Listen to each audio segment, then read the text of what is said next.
I dag vil vi gerne bevise Pythagoras' kendte læresætning, som er a i anden plus b i anden er lige med c i anden. Det kan gøres på to måder, hvor vi er i gang med en klog mand, der opstiller det her, den her kvadrat, hvor der er et indre kvadrat og hele kvadratet, som er opbygget af et indre kvadrat og 4 retvinklede trekanter. Først så vil vi sige, at siden af den, eller grundlinjen af den ene retvinklede trekant plus højden af den anden retvinklede trekant danner den ene side af det store kvadrat. Det er vi gange med den anden side for at få arealet af hele kvadraten. Det vil sige, at vi siger a plus b i anden. Det må så være arealet af hele firkanten. Da den her side den er a plus b lang, og den her side den er a plus b lang. A plus b i anden er det samme som a i anden plus b i anden plus det dobbelte produkt. Det er den første måde, at vi kan gøre for at finde arealet af hele vores kvadrat. Yes. Den anden måde vi gør, det er at vi først at finde arealet af den indvendige kvadrat. Der kan vi se, at siden den er c gange c lang, så er der, vi kan starte med at skrive c i anden. Derefter så lægger vi de 4 retvinklede trekanter til. Det vil sige, at vi ganger det, og vi plusser det med 4 retvinklede trekanter.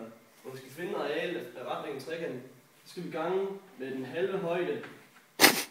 Og højden, det er a. Det vil sige, at vi ganger med halvdelen af a, og så ganger vi også med grundlinjen, som i det her tilfælde er b. Derfor kan vi sige, at c i anden plus 4,5 ab, det giver det samme som areal af hele det store kvadrat. Derfor kan vi nu sætte de her to ligninger op mod hinanden. Det vil sige, at vi ved, at de her to linjer, de må være det samme, altså arealet af det store kvadrat. Så hvis vi skriver c i anden plus 4 halve ab, det må være det samme som a i anden plus b i anden plus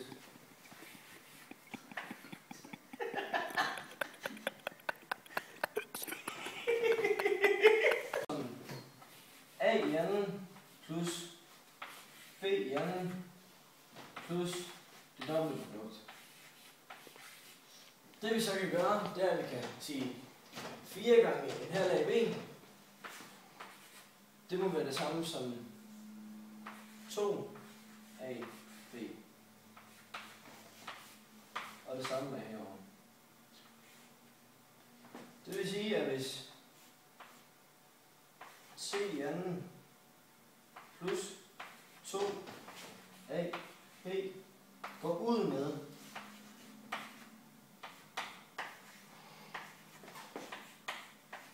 ab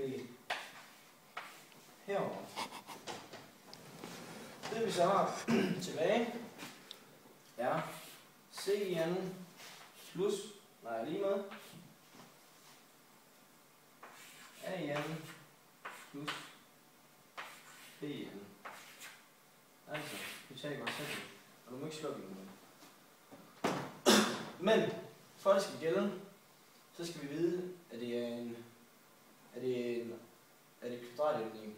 Altså vi skal vide, at den vinkel her, den er lige med 90.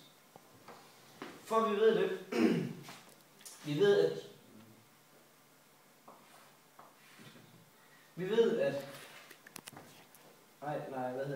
vinkelsummen af en trekant, det er lige med 180. Det vil sige, at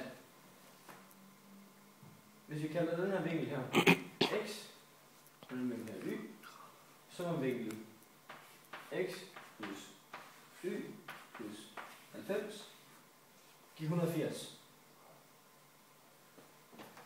Ligeledes ved vi, at hvis vi tager den her trekant og sætter den ind herover, så den passer på samme måde, så må y være den, vi har her. Vi ved også, at vinkelsummen af en halvcirkel, som vi har her, er 180. Og hvis den her den er y, så må den hedde sig, at y plus x, og det punkt her, det kalder vi, den vinkel her, kalder vi z, plus z vil være lige 180 grader. Det vi så ved nu, at vi skal finde ud af, at den her, den er 90, så må det hedde sig, at hvis y plus x og skal give 180, så må det nok være 90. Altså 180. Og så har vi vist, at den her, den er 90 grader.